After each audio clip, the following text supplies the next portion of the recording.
évêques.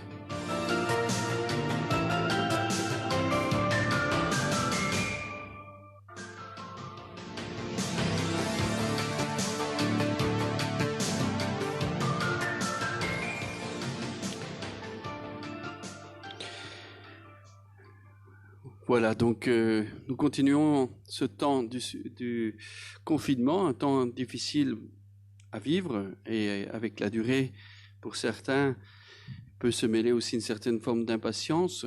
Pour nous, chrétiens et chrétiens pratiquants, bien sûr, c'est aussi l'impatience de revenir aux célébrations, revenir à l'Eucharistie, revenir à la communion, bien sûr, ecclésiale, effective, et non pas seulement à travers les moyens sociaux. Nous sommes tous, bien sûr, dans cette attente. Et voilà, dans cette attente, eh bien, nos évêques qui militent aussi pour nous auprès de l'État, il ne faut pas l'oublier. Il ne faut pas croire que, eh bien, nos évêques ne font rien et qu'ils sont soumis comme ça seulement aux décisions de l'État. C'était exposé, débattu, et pendant de longues heures aussi avec les dirigeants aussi politiques et avec le Premier ministre en personne.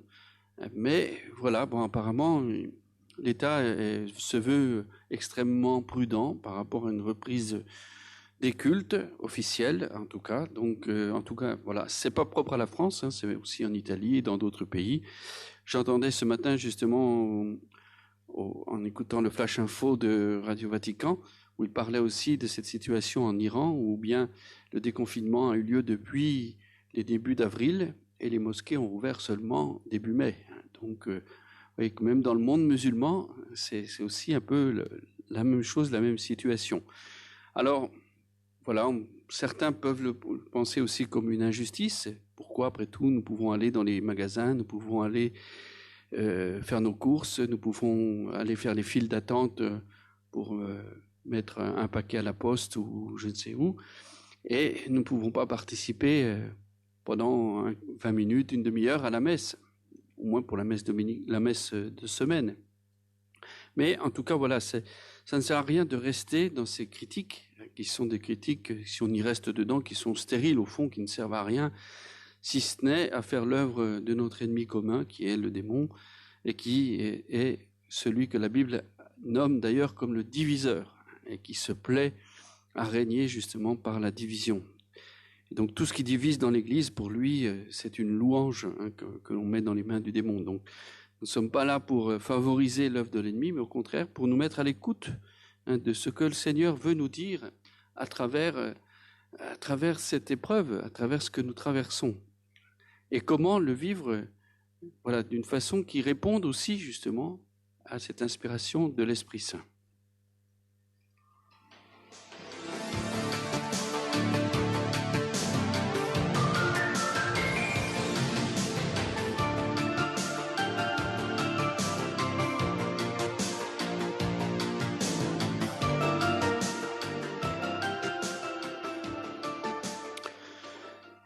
Alors, tout d'abord, la première chose à maintenir, eh bien, évidemment, c'est le lien dans la prière. Tout d'abord, à travers donc la prière, parce que la solution n'est pas avant tout Internet, mais c'est se recentrer sur l'essentiel dans la prière et d'y trouver la source de la communion. Il s'agit également d'être proches les uns des autres, aussi par les moyens numériques et à travers les relations que l'on peut avoir dans le voisinage ou des relations de solidarité avec nos amis qui sont eux-mêmes proches de personnes qui souffrent. Donc il y a aussi une dimension de solidarité qui fait partie aussi de notre foi chrétienne. Nous sommes en communion les uns avec les autres et bien nous pouvons aussi faire l'éloge de belles initiatives qui sont faites à ce niveau-là. Nous en avons parlé dans d'autres Panorama Info, par exemple, ces initiatives des sœurs bénédictines, par exemple de Montmartre à Paris, qui ont ouvert un étage de leur monastère pour accueillir les femmes dans la rue, quoi, en fait, et qui, pendant ce temps de confinement. Donc, et puis, il y a bien d'autres initiatives qui sont faites aussi et qui nous poussent quelque part, justement, aussi à être des instruments de l'Esprit Saint à travers aussi des actes. Mais le cœur, on va dire, comme dans toute vie chrétienne, c'est l'importance de la vie de prière. Porter ça dans la prière, dans une prière personnelle, une prière communautaire, parce que le chrétien n'est jamais seul. Le chrétien prie en église. Et quand nous prions, même si nous sommes chacun chez soi ou en espace très réduit, en famille par exemple, avec 2 ou 3 personnes, mais en tout cas nous sommes unis à l'église, et en particulier dans la prière de la liturgie des heures, nous sommes unis à l'église universelle, cette prière universelle de l'église qui monte auprès du Seigneur. Chacun, là où il est, là où il se trouve, dans les conditions où il est, eh bien, est appelé par la prière de la liturgie des heures, justement, à faire monter cette louange à Dieu, une prière commune. Chacun avec les mêmes textes, avec la même prière, et dans les mêmes tranches horaires, selon les fuseaux horaires même aussi de par le monde. Donc nous voyons que nous sommes unis tous ensemble dans cette prière, même si c'est une unité qui n'est pas visible pour l'instant, du moins en tout cas, en assemblée, mais eh bien c'est une réalité en tout cas que nous devons vivre et redécouvrir d'une façon peut-être plus profonde. Nos évêques donc qui ont débattu avec le gouvernement, eh bien, n'ont pas obtenu ce qu'ils avaient demandé, c'est-à-dire une ouverture progressive, au moins en tout cas, des lieux de culte à partir du 11 mai. Mais voilà, donc on peut le déplorer, mais en tout cas, nous sommes appelés, et ils l'ont tout de suite relié aussi justement à ce temps particulier que les apôtres ont vécu, confinés eux aussi, avec Marie au Cénacle. Alors, revenons sur ce temps du Cénacle. Qu'est-ce que c'est que ce temps du Cénacle? Le temps du Cénacle, eh bien, c'est avant tout ce passage que l'on trouve dans les Actes des Apôtres, après l'ascension du Seigneur, où bien Jésus apparaît une dernière fois à ses disciples, où il monte auprès de son Père à l'ascension. Et les apôtres, alors, reçoivent l'ordre de Jésus eh bien, de rester à Jérusalem et d'y attendre la force d'en haut, d'attendre celui que lui-même enverra, qui s'appelle l'Esprit Saint, le Paraclet. Étant donc réunis, ils l'interrogeaient ainsi: « Seigneur, est-ce maintenant que tu vas restaurer la royauté en Israël ?» Il leur répond: « Il ne vous appartient pas de connaître les temps et moments que le Père a fixés de sa seule autorité, mais vous allez recevoir une force, celle de l'Esprit Saint, qui descendra sur vous. Vous serez alors mes témoins à Jérusalem et dans toute la Judée et la Samarie, jusqu'aux extrémités de la terre. » Et à ces mots, sous leur regard, il s'éleva, et une nuée les déroba à leurs yeux. On lit plus loin donc dans le récit de la Pentecôte, en introduction, le jour de la Pentecôte qui, je rappelle, donc est une fête juive qui se célèbre 50 jours après la fête de Pâques, qui est une fête agricole, c'est une fête aussi des fruits. C'est une fête où on rend grâce à Dieu justement pour la fécondité des fruits qui arrivent. Le jour de la Pentecôte étant arrivé, ils se trouvaient tous ensemble dans un même lieu, quand tout à coup vint du ciel un bruit, tel celui d'un violent coup de vent. Alors, le temps du Cénacle, justement, c'est ce temps qui sépare ces deux événements, de l'Ascension à la Pentecôte. C'est un temps qui n'est pas toujours bien connu de la part des chrétiens, parce que nous sommes, bien sûr, après le temps du Carême, dans le temps de Pâques, le temps de la résurrection, et puis nous avançons dimanche par dimanche, et puis le temps de Pâques se termine par la Pentecôte, la célébration de Pentecôte. Mais voilà, il y a donc cette semaine particulière qui est devenue d'ailleurs une neuvaine. Il y a 9 jours entre le jeudi de l'Ascension et le dimanche de Pentecôte, où bien nous sommes appelés à nous mettre à l'écoute de la parole de Dieu avec Marie. Le temps du Cénacle est cet espace donc entre l'Ascension et la Pentecôte où les disciples réunis autour de la Vierge Marie se souviennent des paroles et des gestes de Jésus dans la prière, ils attendent la venue de l'Esprit Saint promis par Jésus. Donc, c'est un temps de confinement, on peut dire. Rappelons que les apôtres étaient confinés, non pas pour des raisons sanitaires cette fois, mais par peur. C'est la peur des Juifs et la peur de la persécution. Autrement dit, ils craignent aussi pour leur vie, quelque part. Ils craignent d'avoir eux aussi à subir le supplice du martyre et d'être eux aussi bien traités comme à l'égal de Jésus. Et donc c'est un lieu où encore justement les apôtres sont soumis, j'allais dire, à cette peur qui les paralyse. Et il va falloir justement cette force de l'Esprit Saint qui va les faire sortir justement de cette peur. Et à partir de ce moment-là, ils n'auront plus justement d'obstacles. Ils vont aller prêcher la bonne parole, la parole de Jésus ressuscité, l'évangile du Christ mort et ressuscité, dans les synagogues même des Juifs. Et on sait qu'ils vont être aussi quelque part persécutés. On va chercher à arrêter leurs discours, on va chercher à même les emprisonner, comme Pierre et tout, mais on voit vraiment dans les Actes des Apôtres, c'est magnifique, on voit toute cette action de l'Esprit Saint qui leur donne cette force intérieure, qui au fond est victorieux de tous les combats, de tous les obstacles. Alors, c'est ce temps aussi de la Pentecôte qui est préparé par ce temps particulier où ils vivent dans ce lieu du Cénacle. Alors rappelons aussi ce qu'est ce Cénacle. Ce Cénacle, c'est le lieu, cette chambre haute où Jésus a célébré la Pâque avec ses disciples. Donc c'est le lieu, c'est pas un lieu anodin. Le Cénacle, c'est le lieu vraiment des derniers instants avec Jésus. Et c'est le lieu des moments les plus forts, on peut dire, avec Jésus. Là où il va célébrer cette Pâque qu'il a tant désirée, comme il dit dans l'évangile de Luc, et manger avec vous. Et donc, c'est le lieu aussi où il va instituer l'Eucharistie, c'est le lieu où il va faire ce geste du lavement des pieds à ses disciples. C'est le lieu où il va leur donner le commandement nouveau. Aimez-vous les uns les autres comme je vous ai aimé. C'est le lieu aussi où il va instituer le sacerdoce, c'est-à-dire le sacerdoce ministériel, où il va donner la faculté à ses apôtres de faire mémoire de cela en son nom, de célébrer l'Eucharistie, eux aussi.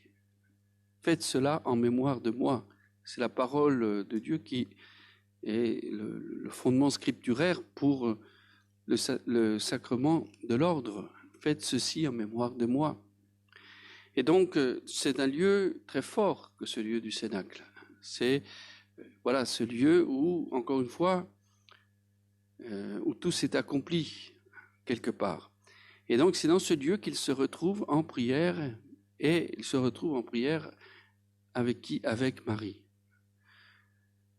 Donc, cette présence de Marie est capitale aussi, parce que ils nous disent que, dans ce moment-là, c'était le moment aussi où il se remémorait les paroles de Jésus. Et donc, Marie, comme on le voit souvent dans l'Évangile, est présentée comme celle qui gardait ces paroles dans son cœur, qui les méditait dans son cœur. Donc, c'est un lieu aussi où nous pouvons découvrir la présence de Marie, qui nous apprend à nous mettre à l'écoute de Jésus, à l'écoute de sa parole, qui nous apprend aussi à décrypter les signes des temps. Parce que sur le moment où Jésus a prononcé ces paroles, les apôtres n'ont pas toujours compris la portée, évidemment, de ce que Jésus disait. Et même encore aujourd'hui, nous continuons à scruter les Écritures, nous continuons à nous mettre à l'écoute de l'Esprit Saint pour approfondir. Et l'Église ne cesse et ne cessera jamais d'approfondir le sens des Écritures. Mais avec Marie, nous pouvons faire mémoire justement de tous ces événements et les relire, les méditer.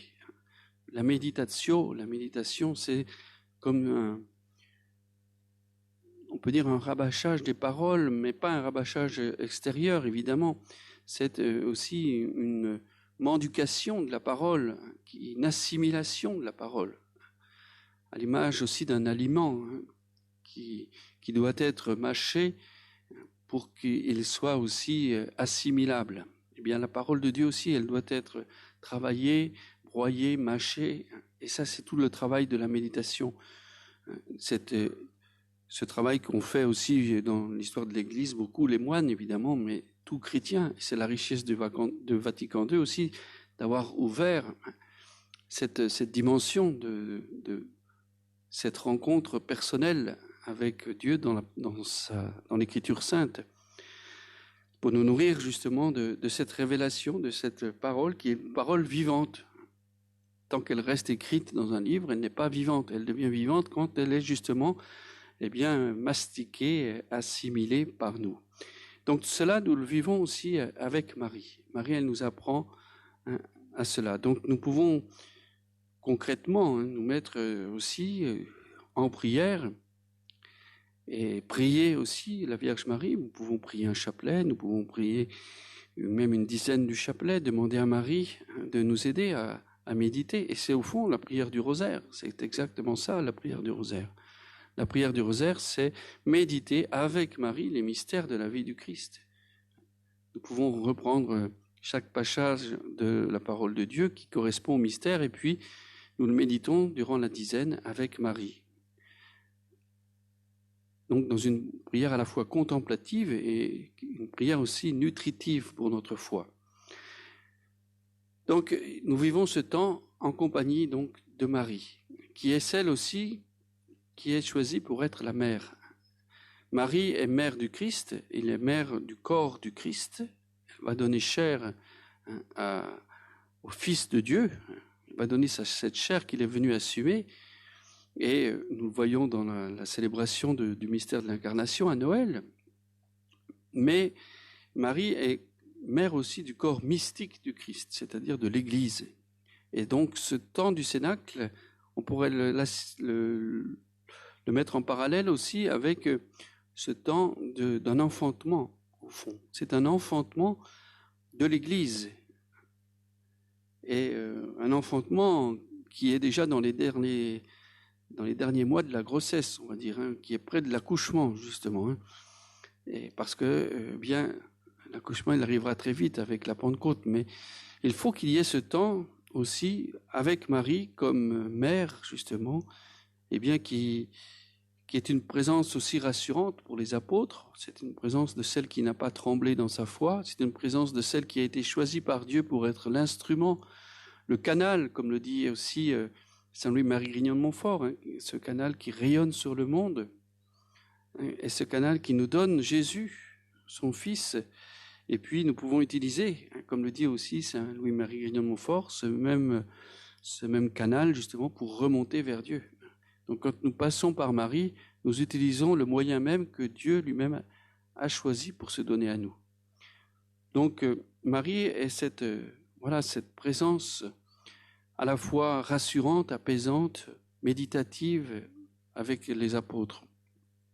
Et puis, donc Marie est celle qui est forte dans sa foi. Marie a vécu aussi n'oublions pas que le mystère de la croix, au pied de la croix, seule Marie était présente avec quelques femmes et Saint Jean aussi à ses côtés. Mais celle qui est vraiment à côté de Jésus, au pied de la croix, avec Jésus, unie à Jésus, c'est Marie. Et les autres apôtres sont tous partis. Ils sont tous, quelque part faillis dans leur foi. Donc Marie, elle est cette femme forte dans la foi, forte même au cœur de l'épreuve. Et donc, ce temps va permettre aussi aux apôtres de recevoir ce que Jésus lui-même appelle comme la force qui vient d'en haut. La force qui vient d'en haut. L'Esprit Saint, c'est l'esprit de force. Et c'est au fond ce qui leur manque encore, parce qu'ils sont dans la tourmente, ils sont dans la peur pour leur vie, quelque part. Ils considèrent encore leur vie comme étant ce qui est le plus important, même par rapport à l'annonce, puisque cette peur de la mort, cette peur de la persécution, va les rendre aussi timides dans l'annonce de la parole, Alors qu'une fois qu'ils auront vaincu cette peur, une fois que la peur sera détruite en eux, eh bien, ils vont ne pas avoir peur justement de donner leur vie, parce qu'ils vont découvrir que la force, la parole de Dieu est plus importante que leur propre vie. Donc, nous aussi, eh bien, il nous faut devenir ses disciples avec Marie. Contempler le Christ, c'est déjà se mettre aussi à la suite du Christ, comme les disciples qui l'ont suivi sur la route de Palestine. Contempler le Christ, c'est aussi le fréquenter pour lui devenir semblable, le regarder, l'écouter, pour regarder comme il regarde, écouter comme il écoute. Saisir de l'intérieur les grandes options de son existence pour que peu à peu, elles imprègnent aussi mes décisions, mes choix. Saisir aussi sa manière particulière d'aimer. Le Christ nous a aimés d'une façon particulière et il nous invite à nous aimer les uns les autres comme il nous a aimés. Et donc, nous devons nous laisser aimer par lui pour qu'il puisse nous transformer, pour aimer nous aussi à notre tour. Être aimé aussi et envahi d'une certaine façon par l'Esprit Saint. Mais cela ne se fait pas à la force du poignet. C'est de l'ordre aussi d'un abandon. Il y a ainsi un lâcher-prise qui est nécessaire. Ce temps alors particulier du Cénacle est justement ce temps favorable pour cela, pour ce lâcher-prise. Pour entrer donc dans une dimension nouvelle, dans une action nouvelle qui reste aussi toujours bien sûr la nôtre, mais qui devient aussi une collaboration avec l'œuvre de Dieu. Que notre action soit animée par l'Esprit. C'est le sens de cette expression si audacieuse qu'on trouve dans les Actes, l'Esprit Saint et nous-mêmes avons décidé. Dans le chapitre 15, verset 28, nous voyons les apôtres qui œuvrent avec l'Esprit Saint. L'Esprit Saint et nous-mêmes avons décidé. C'est notre aventure et celle d'être configuré au Christ, dans le consentement à lui devenir semblable, et par là l'espace que nous offrons à l'Esprit pour discerner ce qui est selon Dieu. Donc l'Esprit Saint va nous aider aussi à entrer dans un discernement pour accomplir quelque part la volonté de Dieu, pour accomplir ce qui est de Dieu et ce qui n'est, au contraire, refuser ce qui ne l'est pas. Chacun de nous peut devenir alors cette présence du Christ dans ce monde. Et c'est aussi cette transformation que l'Esprit Saint vient réaliser en nous. Alors vous serez mes témoins à Jérusalem et dans toute la Judée, la Samarie et jusqu'aux extrémités de la terre, leur avait dit Jésus. Il s'agit maintenant de chercher et de trouver le Christ au cœur même de l'action. Le monde comme lieu peut trouver Dieu. Le monde est ce lieu où justement nous pouvons être ces ferments dans ce lieu, des ferments d'évangile, des ferments de la lumière, des porteurs de la lumière au cœur de ce monde. C'est l'ouverture à un accès à Dieu par la méditation du monde, tout ce qui est bon, tout ce qui est juste, vrai, beau en nous et dans les autres aussi, dans les choses, et présence aussi de Dieu. Présence à adorer, à contempler. Ensemble, dans la contemplation du Christ, nous devons aussi entrer à l'écoute de l'Esprit Saint pour être apôtres. Voici ce temps du Cénacle entre l'Ascension et la Pentecôte, et pour nous un peu plus même, puisqu'il commence même dès maintenant, un temps et un espace dont on ne peut faire l'impasse si l'on veut que notre vie chrétienne devienne de plus en plus vivante. Une expression qu'on retrouve aussi souvent dans les Actes des Apôtres, tous d'un même cœur étaient assidus à la prière avec quelques femmes, dont Marie, mère de Jésus, et avec ses frères. Pesez donc le tous. Il s'agit de l'Église tout entière, femmes et hommes, les disciples et Marie, et donc même les autres femmes aussi. Tous et toutes les disciples. C'est un enseignement aussi sur le chemin de la foi. L'accès à nouveau à Dieu inauguré par le Christ fait comprendre son absence comme une chance aussi pour nous de découvrir la vie aussi de communion. Parce qu'au fond, c'est parce qu'ils se retrouvent seuls qu'ils s'unissent. Cette solitude les pousse quelque part à se réunir pour ensuite, après, être de nouveau envoyés. Mais il y a tout d'abord cette communion profonde qui se réalise et que nous pouvons expérimenter aussi dans notre vie. Quand nous perdons un être cher, eh bien, nous aimons aussi nous retrouver ensemble pour déjà faire mémoire de lui. Mais là, il ne s'agit pas uniquement d'une chose humaine. C'est encore bien plus vrai quand il s'agit de Dieu lui-même et du Christ. Donc, vivons ce temps avec Marie au Cénacle, un temps nécessaire aussi pour nous, pour entrer dans une nouvelle Pentecôte. Au fond, la finalité, elle est là. La finalité, elle est justement d'être sous le souffle de l'Esprit Saint pour que nous puissions découvrir et entrer dans une nouvelle force qui vient d'en haut, dans une nouvelle force de l'Esprit Saint qui fera de nous les témoins du Christ jusqu'aux extrémités de la terre. Et donc, nous pouvons ainsi en profiter pour vivre une nouvelle Pentecôte. Au fond, c'est ce que Marthe Robin avait prophétisé, qu'il y aurait dans l'Église une nouvelle Pentecôte d'amour. Eh bien, cette Pentecôte d'amour ne se vivra pas s'il y a d'abord ce temps du Cénacle, ce temps de cœur à cœur d'intimité, un temps aussi d'épreuve, mais un temps préparatoire comme un enfantement aussi à quelque chose de nouveau. Et si nous vivons dans cette dimension, eh bien, je suis sûr que l'Esprit Saint répondra. Il ne manquera pas d'envoyer cette force d'en haut pour faire de nous ses apôtres, ses témoins au cœur du monde d'aujourd'hui.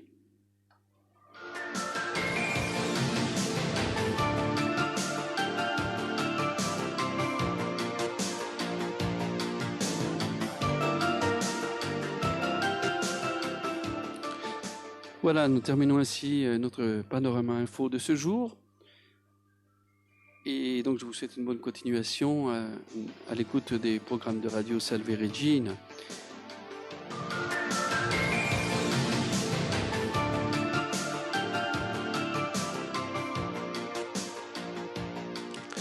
Et puisque nous avons parlé de nous retrouver avec Marie, eh bien, nous allons nous retrouver dans quelques instants avec elle pour la prière du chapelet. À toutes les intentions des auditeurs, toutes vos intentions, et celles aussi que le monde entier porte aujourd'hui.